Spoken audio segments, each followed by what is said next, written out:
AEW All In is done and over, and man, what a fucking show. Just like I did with every pay-per-view, I took a shower, I rubbed one out, and I got my thoughts together, so let's talk about it. We open up the show with the Ops versus the DeathRiders for the Trios Championship. The match would start out with Gabe Kidd and Shibata exchanging vicious chops. Yuta would chop Hobbs, but Samoa Joe thought it was stupid, so he chops Yuta in the back hard as fuck, and just looks at him like, can you believe this dumbass? Wheeler and Claudio are going for the Doomsday device on Hobbs, but Hobbs reverses it and power slams Yuta in midair. The Ops would ultimately retain the Trios Championship after Samoa Joe would hit the Muscle Buster on Wheeler Yuta to win the match. After the match, however, the DeathRiders would attack the Ops and Claudio would stomp on Samoa Joe while a chair was around his neck, making sure that the Ops can't help Hangman Adam Page later on tonight. Very good match and a very fun opener for All In. Next up is the Men's Casino Gauntlet match. We would obviously have Mark Briscoe and MJF starting out, but Ricochet would soon enter next and team up with MJF to take out Mark Briscoe. And soon enough, out comes the Ring of Honor World Champion Bandito, who last night had a Match of the Year candidate with Konosuke Takeshita. Speak of the devil, here comes the Alpha Konosuke Takeshita. Josh Alexander and Takeshita nearly kill Ricochet with a tag team knee. Juice Robinson will make his return, but without his beard, so he kinda looks like Bo Dallas. But as Juice is beating Ricochet, out comes the Gates of Agony to help Ricochet. But Juice has backup himself with a returning Bullet Club Gold. Bandito would look to hit the 21-plex on Ricochet, but here comes Konosuke Takeshita hitting a 42-plex on both of them. Toward the end, Mark Briscoe would hit the J Driller on Roderick Strong, but MJF would throw Mark outside of the ring and steal the win and win the Casino Gauntlet match. Realistically, any one of these guys could have won this match and I would have been happy. I don't mind at all that MJF won. We move on to the TNT Championship 4-way match. Kyle Fletcher versus Sammy Guevara versus Dustin Rhodes versus Daniel Garcia. This match comes after the news that Adam Cole was not medically cleared to compete today in what was originally supposed to be Adam Cole versus Kyle Fletcher for the TNT Championship. Adam Cole would come out heartbroken and he's talking about that he may end up retiring, and you just gotta feel bad for Adam not being able to compete in AEW's biggest show of the year. Hopefully this isn't the last time we see Adam Cole in a wrestling ring. The match itself was meh,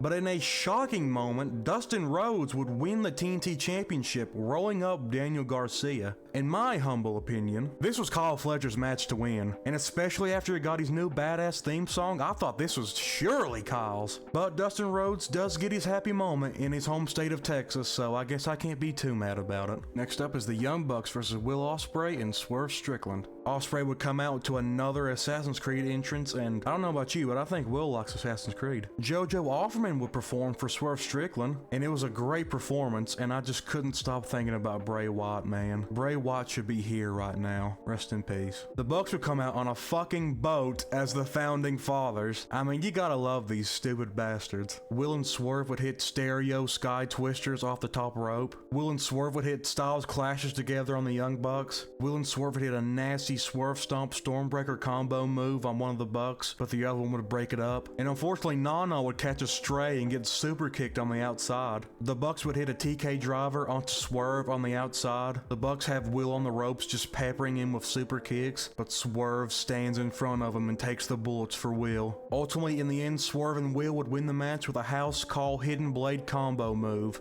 An absolutely insane match. One of the best tag teams of all time and two of the best wrestlers in the world. You already knew this match was going to be crazy. And now the Bucks are no longer the EVPs. Next up is the Women's Casino Gauntlet match. We begin the match with Chris Statlander and Megan Bayne, and it's always lovely when these two share a ring. Willow Nightingale would soon join the match, looking amazing as she always does. Tekla would join in, but wherever Tekla is, Queen Amanada is there, ready to throw hands with her. Willow would hit a nasty Death Valley driver on Athena on the apron. Chris Statlander would powerbomb Megan Bayne onto everyone on the outside. Towards the end, Mina Shirakawa's going for the figure 4 on Thunder Rosa, but Athena flies out of the sky and hits her finisher, winning the match, and now is a guaranteed women's championship match whenever she wants. Just like the men's one, very great Casino Gauntlet match. Next up is the Hurt Syndicate versus Jet Speed versus the Patriarchy for the AEW Tag Team Championships. The Hurt Syndicate come out looking badass as they always always do, getting a live performance from Westside Gunn and Smoke DZA. They get huge ass pyro. Shelton Benjamin would German suplex Speedball outside of the ring onto the rest of the other teams. But the Hurt Syndicate would ultimately retain their tag team championships thanks to a distraction from FTR. After the match, Nick Wayne would turn on his own father, Christian, and the crowd chants, "You are grounded." Nick Wayne has Christian set up for a concerto, but here comes a returning Cope to save his best friend. After it's all said and done, it's just Cope and Christian in the ring. Cope helps him up, and Cope says, "Go fuck yourself." No, just kidding. He says, "Go find yourself," setting up them teaming together in the future. Very fun tag team match, and the Hurt Syndicate's best match in their title reign. Next up is Timeless Toni Storm versus Mercedes Moné for the AEW Women's World Championship. Mercedes comes out in a lowrider just like her idol Eddie Guerrero, and she has cheerleaders wearing all of her championships she has right now. Toni Storm will play mind games early, spanking Mercedes and doing her dance. Luther would assist Toni as she threw her onto the floor. Mercedes would get revenge and powerbomb Toni onto the floor. Mercedes would go for a tombstone, but Toni would reverse it, and as she's going for one of her own, well, Toni, to be blunt, she ate Mercedes' pussy. Like, she got in it. Toni would hit not one, not two, but 3 fucking Storm Zeros, but Mercedes would still be able to kick out. Mercedes would be on the top rope, and Toni would give her a big old smooch and hit her with a Storm Zero off the top of the rope, winning the match and retaining the AEW Women's Championship. Very fantastic match. Women's wrestling is wonderful. I thought Mercedes had this one in the bag, but I'm not mad in the slightest that Toni retained the championship. Mercedes now has her first singles loss in AEW thanks to Timeless Toni Storm. We move on to Kenny Omega versus Kazuchika Okada. Winner takes all. A returning Jim Ross would be on commentary, looking great after having surgery. Unfortunately, I've never watched any of their previous matches, but I can feel the aura as these two stare down when the bell rings. The crowd is chanting "This is awesome" before these two can even lock up. Okada would plank Kenny's head with a DDT onto the Spanish announce table. Kenny would hit Okada with a nasty drop kick to his back. Kenny would fold Okada's leg and hit a nasty delayed suplex off the top rope. Okada would be on the top rope and Kenny would hit an avalanche dragon suplex, planting Okada on his face. As Kenny's distracted by Don Callis, Okada would go for the Rainmaker, but Kenny would reverse it with a V-trigger and hit a one-winged angel, but Don Callis would pull the ref out as he's going for the pin. Toward the end, Kenny would hit the V-trigger on Okada, but as he's going for another one, Okada catches him with a beautiful drop kick, and as Okada's about to hit the Rainmaker, Kenny rolls him up, but Okada would be able to kick out, but Okada would hit the Rainmaker for the final time, winning the match and becoming the inaugural AEW Unified Champion. Even though I haven't watched any of their other matches, there's no doubt that their chemistry is unmatched. And as Kenny's going to the back, Okada's holding up the belt, smiling, being the biggest hater that he can. We move on to the main event, Jon Moxley versus Hangman Adam Page in a Texas death match for the AEW World Heavyweight Championship. Hangman would come out with his old theme song, "The Cowboy has come full circle. He's no longer in those dark times." But damn it, I'll miss his heel theme song. It was amazing. Hangman would have Moxley in a triangle choke, and he's going to town on Moxley's head with a fork. Moxley would have barbed wire wrapped around the face of Hangman. Hangman's going to hit Moxley with a barbed wire chair, but Moxley ducks and kicks the chair into Hangman's face. Moxley would drag Hangman through broken glass on the ground. As Moxley's distracted on the ropes, Hangman power bombs Moxley onto folded chairs. Hangman would put Marina through a table onto the outside with a Death Valley driver. Will Ospreay would come out and try to help Hangman fend off the DeathRiders, but the numbers are too much and Claudio yet again breaks someone's neck, and this time it's Will's. Moxley would suplex Hangman through 2 barbed wire tables on the outside. The two would be in the middle of the ring, and Moxley's yelling at Hangman, "You want to be the fucking champion? Let's go!" And at this point, I'm ready to run through 6 fucking walls. Wheeler Yuta would hand Moxley a plastic bag, and as Moxley's about to put the plastic bag on Hangman's head, a video of Darby Allin on top of Mount Everest plays on the Titantron. As everyone's distracted, someone comes out in a Blue Panther mask, and it's none other than Bryan Danielson. He hits a Busaiku knee on Yuta and he takes out the DeathRiders. Darby descends from the sky, and as Moxley's distracted by the returning Darby Allin, Hangman hits him with a buckshot lariat. Hangman would hit Deadeye on Moxley through a table on the outside. Moxley would hit a paradigm shift on Hangman onto a bed of nails. Moxley tells Marina to go get the briefcase, and as she's going for the briefcase, her hand gets gets stuck, and it's Prince Nana who has handcuffed her to the timekeeper's table. And here comes Swerve with a chain as he takes out the Young Bucks. As Hangman is staring at Swerve, Swerve gives Hangman the chain. After all these two have been through, Swerve still decided to help Hangman against Jon Moxley and the DeathRiders. Hangman would hit a buckshot lariat on Moxley as he falls onto the bed of nails, and Hangman would wrap the chain around Moxley's neck and sling him over the ropes.